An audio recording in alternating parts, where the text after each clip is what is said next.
June 4, 1942. The sky above Midway Atoll burned with fire and smoke. Within hours, 4 proud U.S. aircraft carriers, Yorktown, Lexington, Hornet, and Wasp, were lost to the relentless assault of Japanese bombers and torpedo planes. The Pacific Ocean boiled beneath falling steel and oil fires, as sailors screamed through black smoke and churning waves. Japan's pilots returned home believing the American fleet was finished, that the Pacific belonged to the rising sun. For a moment, the Empire of Japan had achieved what no nation had ever done before, it had crippled the heart of American naval power.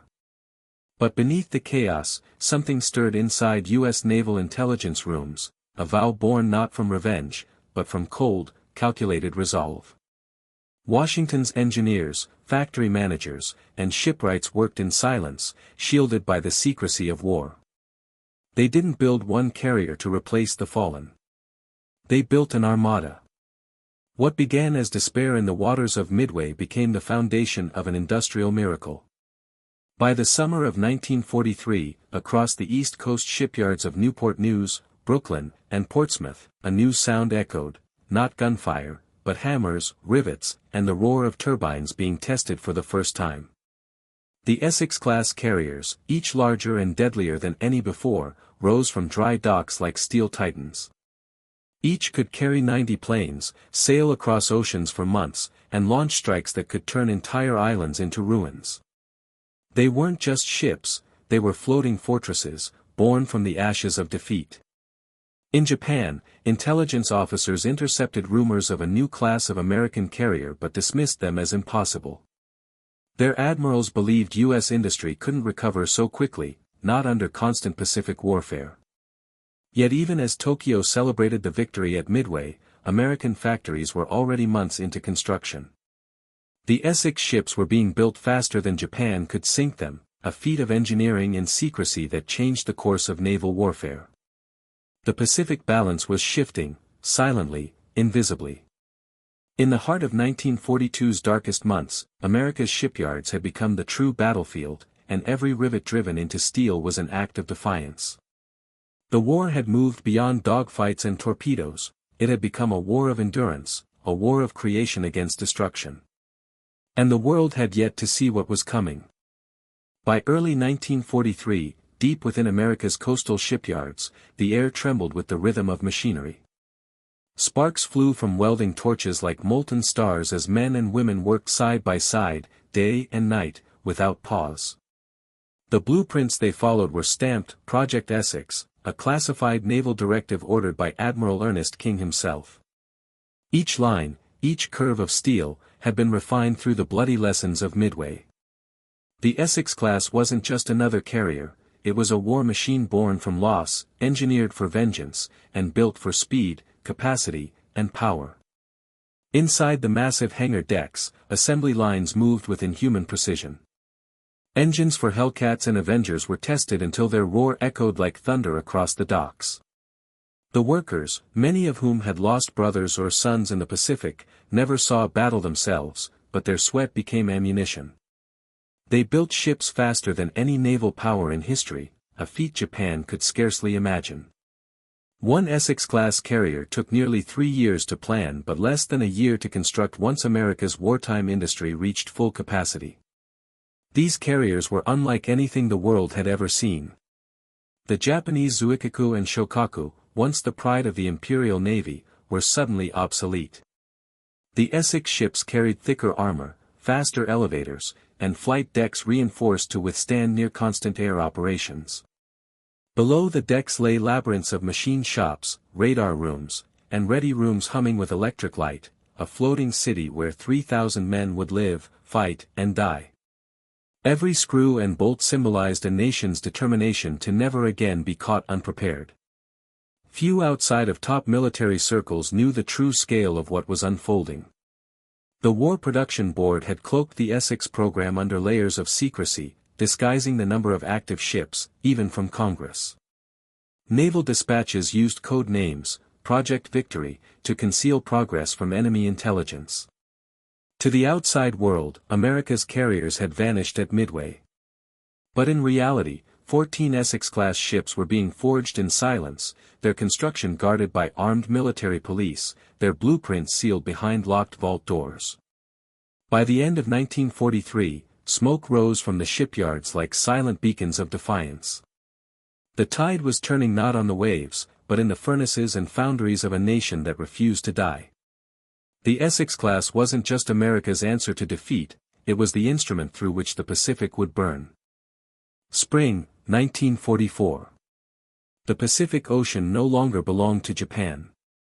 From Pearl Harbor to the Mariana Islands, the horizon shimmered with the silhouettes of colossal ships, America's steel giants, the Essex-Class carriers.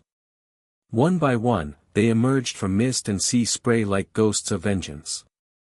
Each carrier launched its air wings in perfectly timed waves, Hellcats roaring off the decks, Avengers loaded with torpedoes, dauntless dive bombers spiraling into the clouds.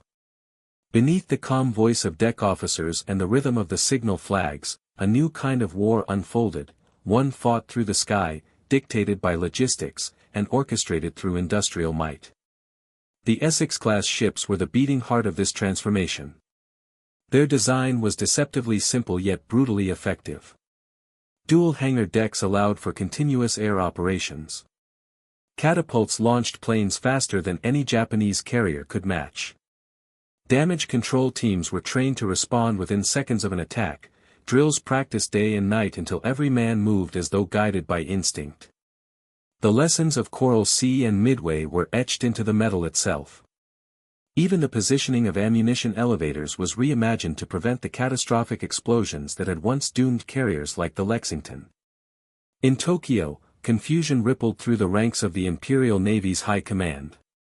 Intelligence officers studied reconnaissance photos showing more carriers than they believed possible. The Imperial General Staff refused to believe America could build so many in such little time. Radio intercepts described massive fleets, task forces numbering in the dozens, yet Japan's analysts dismissed them as Allied exaggerations. They were wrong. The U.S. Navy had created Task Force 58, the largest carrier strike force in history, built upon the decks of Essex-Class ships, each more formidable than the last. When the Battle of the Philippine Sea erupted in June 1944, the truth became undeniable. Japanese pilots, many barely trained, some with less than 100 flight hours, faced an American air armada that blotted out the sun. Over 300 Japanese aircraft were destroyed in a single day, a massacre so one-sided it was remembered as the Great Marianas Turkey Shoot. From that moment, Japan's air power never recovered. The Essex-Class had not only restored American dominance, it had redefined naval warfare itself. And still, more were coming, forged in secret, already steaming across the Pacific to deliver the final blow. By late 1944, the Essex-Class carriers had become the embodiment of unstoppable momentum.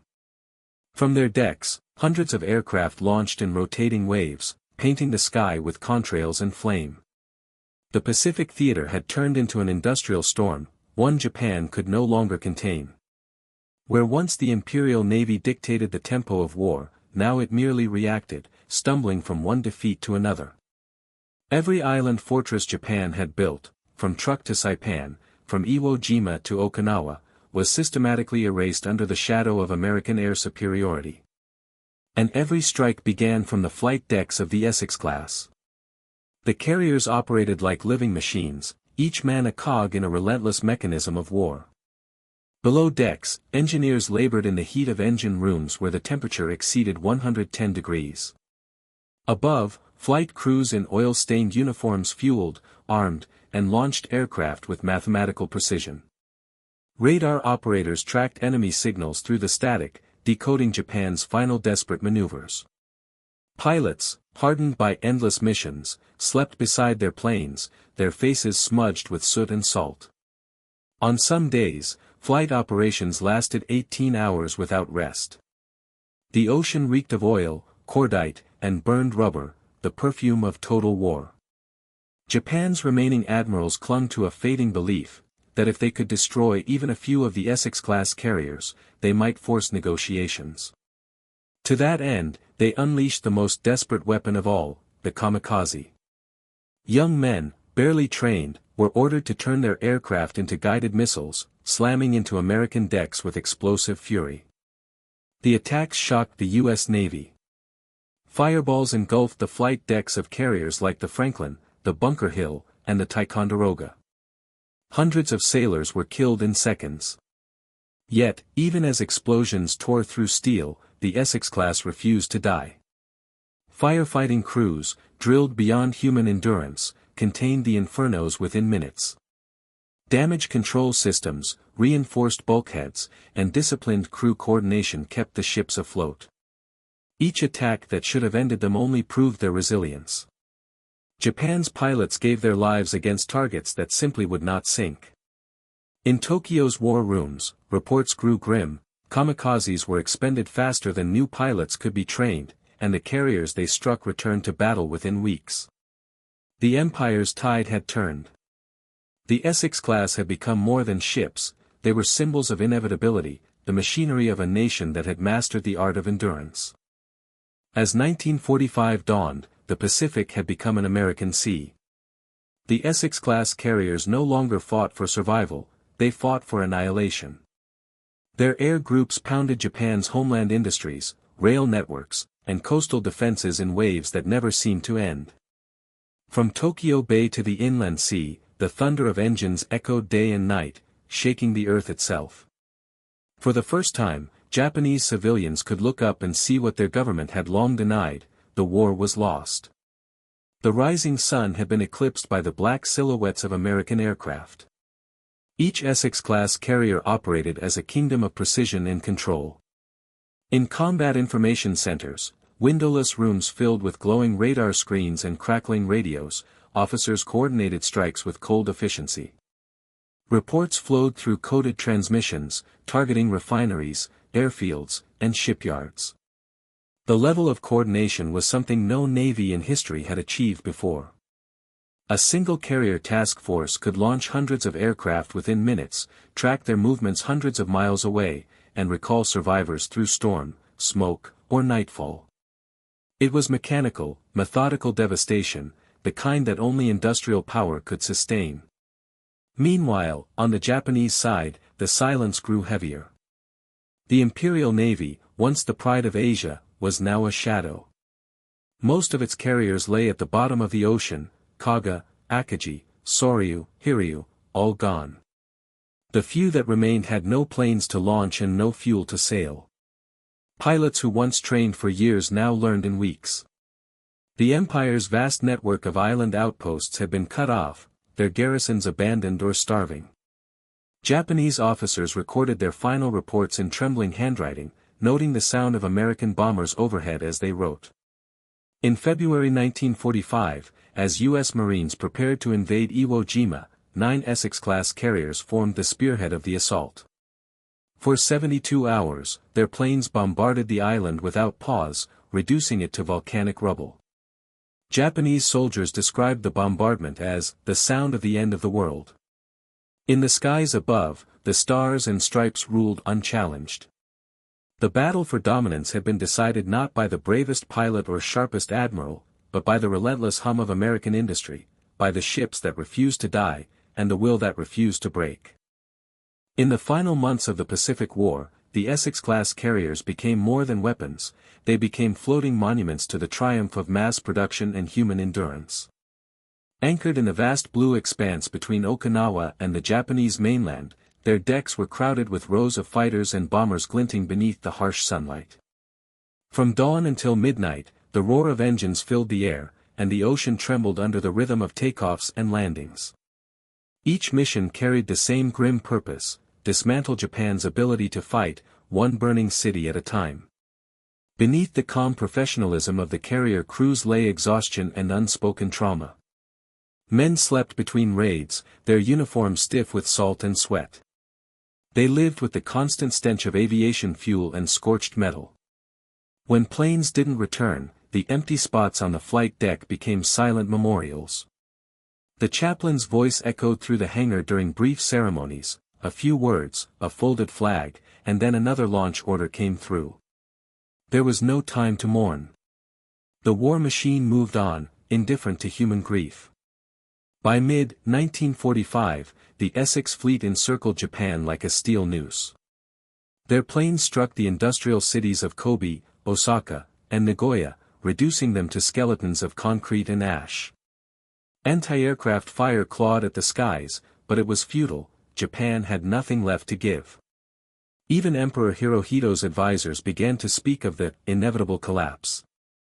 The empire's secret intelligence reports admitted what the public never knew: America's shipyards had produced carriers faster than Japan could build aircraft to destroy them.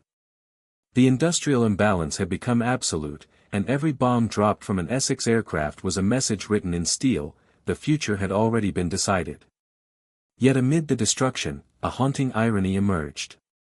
The Essex-Class carriers, symbols of technological might, had become instruments of apocalypse. Their bombers set entire cities ablaze, but also revealed the terrifying new reality of total war, that victory no longer depended on strategy or bravery alone, but on the ability to erase an enemy's existence from the map. As Japan's skies burned red and black, even the victors began to sense the darkness of what they had unleashed. The age of battleships and dogfights was ending. Something far more powerful, and far more terrible, was about to take its place. August 1945. The Pacific was silent. The Essex-class carriers, once engines of relentless destruction, now drifted across calm seas beneath an eerie stillness. Japan's cities lay in ruins. Hiroshima and Nagasaki, names that would forever mark the dawn of a new kind of terror, had vanished under blinding light. The war that had begun with burning carriers at Pearl Harbor ended with fire brighter than the sun. Yet long before those atomic clouds rose, the Essex-class had already sealed Japan's fate. They had stripped the empire of its skies, its fleet, and its will to fight. Aboard the carriers, the men who had survived years of battle felt the weight of victory with hollow eyes. The flight decks that once roared with the chaos of war now echoed only with footsteps and the distant sound of waves. Planes were chained down, guns covered, bombs locked away. For many, the silence felt heavier than combat. The pilots who had flown hundreds of missions stared out toward the horizon, wondering how many lives their bombs had taken. Mechanics cleaned the decks where kamikazes had struck, washing away the last stains of flame and blood. The ships were alive, but the men inside them were haunted. In Tokyo Bay, as the Japanese delegation prepared to sign the instrument of surrender aboard the USS Missouri, dozens of Essex-class carriers formed the silent wall around them, floating symbols of America's transformation. Just 3 years earlier, Japan's admirals had laughed at the idea that the United States could replace its lost carriers. Now they faced a navy more powerful than any in human history. Each Essex stood as proof that industry, when fused with desperation, could become a weapon greater than any bomb. The Pacific no longer belonged to empires or admirals, it belonged to factories, steel, and the will to endure. Yet even in triumph, the U.S. Navy began to conceal what the Essex-class represented. Official communiques praised the courage of pilots and sailors, but rarely spoke of the shadow network that had built the carriers, the secret shipyards, the wartime intelligence programs, the engineers who had rewritten naval warfare from behind locked doors. Those files, classified and buried, would remain sealed for decades. The Essex-class was not just the story of America's resurgence, it was the quiet birth of an industrial military complex that would shape every war to come. When the guns finally fell silent, the Essex-class carriers did not return home to rest. They lingered in the Pacific like silent sentinels, their decks now filled with the uneasy calm of victory. But beneath that calm, a different kind of war had begun, one fought in intelligence rooms, diplomatic backchannels, and the quiet corridors of secrecy. Naval intelligence officers began collecting the scattered fragments of Japan's wartime data, intercepted transmissions, wrecked codebooks, and diaries found in ruined bases. Among the ashes of the empire, they discovered evidence of projects and weapons so advanced, they should not have existed at all. In Tokyo's underground bunkers and hidden factories, investigators uncovered the remnants of secret programs, aircraft designed to reach the American mainland, prototypes of jet engines inspired by stolen German designs, and laboratories experimenting with biological agents meant to be released over Pacific Islands. Some were codenamed Operation Cherry Blossoms at Night, a planned biological attack on the U.S. West Coast, scheduled for late 1945. Others hinted at joint experiments between Nazi engineers and Imperial scientists in occupied territories, exchanges that continued even as both nations faced collapse. These findings were quietly classified, sealed away under orders from the highest levels of U.S. command. The Essex-Class carriers had unknowingly prevented these horrors from ever reaching fruition. Their relentless bombing campaigns had destroyed many of these hidden facilities before they could be activated. But the intelligence files told a darker truth, that the line between technological progress and human cruelty had vanished long before Hiroshima. Reports described experiments on prisoners, attempts to weaponize plague and anthrax, and the use of civilians as unwilling test subjects. American intelligence officers who documented the evidence were sworn to secrecy. Much of what they recorded never reached the public eye. As the carriers sailed back to American shores, their hulls bore the marks of battle, dents from kamikazes, scorch marks from near misses, patches of repaired steel that told stories of chaos and courage. But the men aboard carried invisible scars. Many had seen too much, the wreckage of ships, the ghost towns of burned islands, the realization that even victory could feel like desecration. The Essex fleet returned home as heroes, yet beneath the celebrations, they carried the unspoken burden of what they had witnessed, and what they had destroyed. In the aftermath of Japan's surrender, the Essex-Class carriers became the stage for a new kind of mission, one shrouded in secrecy and silence. Many were quietly reassigned to transport captured technology, personnel, and documents under operations so classified that even their crews knew nothing of their purpose. Files later declassified under Project Paperclip and Operation Lusty revealed the movement of both German and Japanese scientists, their experimental aircraft, and thousands of blueprints for weapons that had never seen combat. America's floating fortresses, once built for destruction, were now carrying the tools of an emerging world order. Deep within the holds of the USS Bunker Hill and USS Shangri-La, crates marked experimental aviation were loaded under guard. Inside were fragments of Japan's secret jet fighter, the Nakajima Kikka, a design directly inspired by the German Me-262. Alongside it came sonar devices, torpedo guidance systems, and chemical research files salvaged from Tokyo's burned laboratories. The same industrial precision that had created the Essex fleet was now being turned toward understanding, and absorbing, the enemy's technology.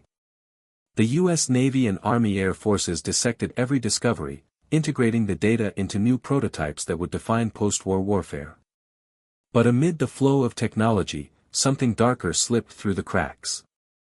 Documents seized from Unit 731 and its sister programs detailed atrocities beyond comprehension, biological testing, vivisections, deliberate infections with plague and cholera. When American investigators realized the scientific value of these findings, the files were not destroyed.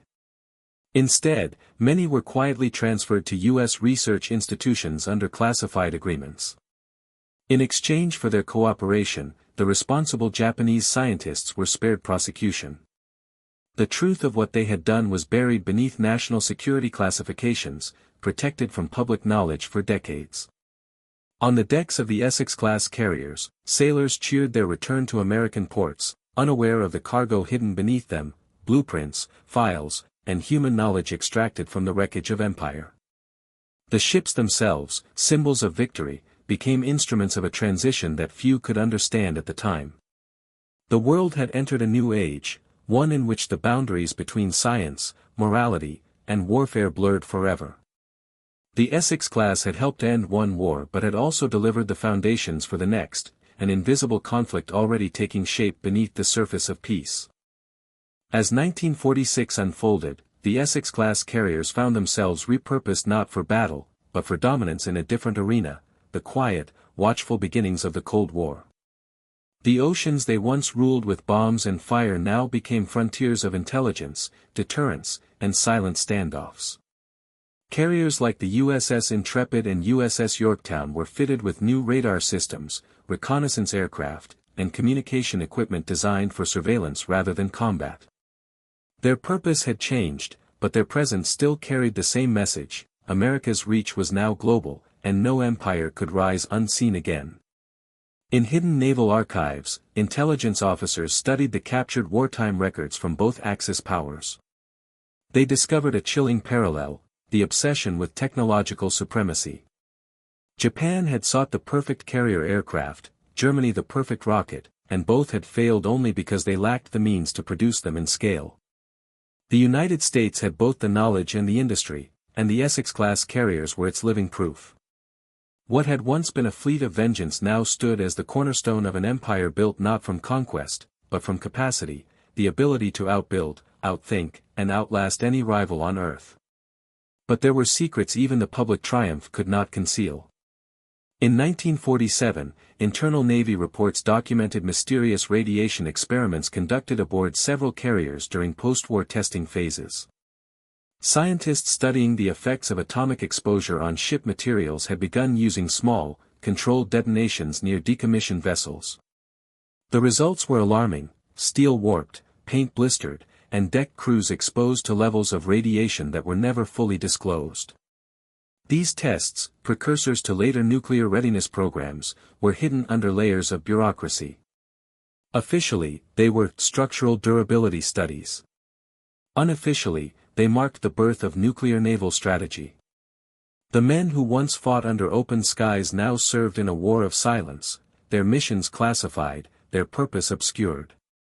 The Essex-class carriers that survived the Pacific War continued to roam the oceans, now draped in peacetime colors, yet carrying within their hulls the legacy of total war. They had begun as weapons of survival and risen as symbols of power. But by 1946, they had become something far greater, floating embodiments of a nation that had learned to wield secrecy as effectively as strength. Beneath their decks, history was still being written, though few would ever be allowed to read it. By the early 1950s, the Essex-class carriers had evolved once again, transformed from war relics into the sentinels of a nuclear age. Their catapults now launched jet aircraft instead of prop-driven fighters, their radar towers bristled with new technology born from captured Axis research, and their mission had shifted to global deterrence. The same shipyards that once built them in secrecy were now modifying them for an era defined by atomic tension. The U.S. Navy called it modernization. In truth, it was preparation for a war that could never be fought openly. Many of the Essex ships that survived World War II were quietly outfitted with nuclear readiness systems. Crews were trained to operate under atomic strike conditions: protective gear, sealed ventilation, radiation counters. Some ships even carried experimental reconnaissance jets capable of delivering nuclear payloads, though their missions were never publicly acknowledged. The carriers became both symbols and shields, visible proof that the United States could project nuclear power anywhere on Earth, yet invisible in their true intent. Beneath the surface of post-war optimism, fear had replaced triumph. The Essex-class, once the heroes of victory, were now instruments of deterrence, guardians of peace built upon the memory of annihilation. Yet inside Pentagon archives, a more unsettling truth began to surface. Classified reports revealed that during the closing months of World War II, several Essex-class carriers had been used for clandestine retrieval missions, operations aimed at securing enemy scientific personnel, rare materials, and experimental weapons from territories soon to fall under Soviet control. The recovered cargo included early jet turbines, rocket propellants, and even biological samples. These operations, later folded into the secret framework of Cold War research, blurred the lines between liberation and exploitation. The ships that once carried freedom now carried the remnants of mankind's darkest ambitions. Sailors aboard these carriers could sense the shift even if they didn't understand it. The camaraderie of war had given way to quiet professionalism, and their missions grew stranger, their destinations more classified. No longer did they launch into the blue skies of the Pacific, now they patrolled near the Arctic, the Mediterranean, or the South China Sea, their flight decks illuminated by the cold light of radar screens instead of the tropical sun. The Essex-class had transcended their original purpose. They were no longer just instruments of victory, they had become vessels of surveillance, guardians of secrets, and silent witnesses to the dawn of perpetual tension. By the 1960s, the Essex-Class carriers that had once thundered through Pacific storms began to fade from the spotlight, their metal bodies weathered but unbroken. Some were decommissioned, their decks stripped bare, their names retired in quiet ceremonies. Others continued to serve, not as weapons of war, but as floating laboratories, training platforms, and diplomatic instruments. Yet for those who knew their full history, the Essex-Class were never merely ships. They were monuments to an era when the fate of nations was decided by steel, fire, and the boundless will to rebuild.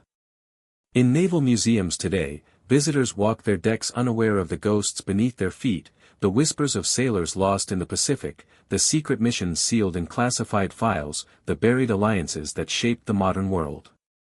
Behind every layer of paint lies a story of transformation, from ruin to rebirth, from vengeance to deterrence.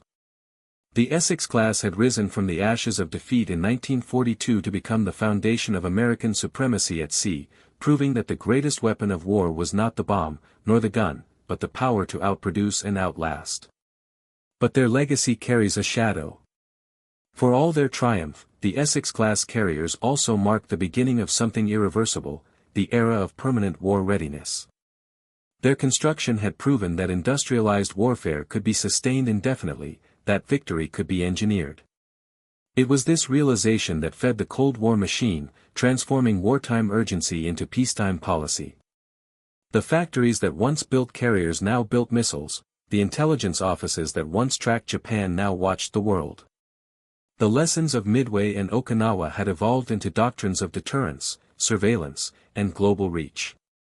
When the last Essex-Class carrier, USS Lexington, was retired from active duty in 1991, it marked not just the end of a ship, but the closing of a cycle, from the flames of Pearl Harbor to the quiet hum of nuclear submarines beneath the waves. Yet the spirit of those vessels endures. Every modern carrier that sails today carries their blueprint in its bones, their lessons in its steel. The Essex-Class began as an answer to loss, but became the engine of an empire, one that turned tragedy into dominance, and silence into power. Beneath the ocean's surface, their shadows still drift, guardians of a past the world can never fully forget.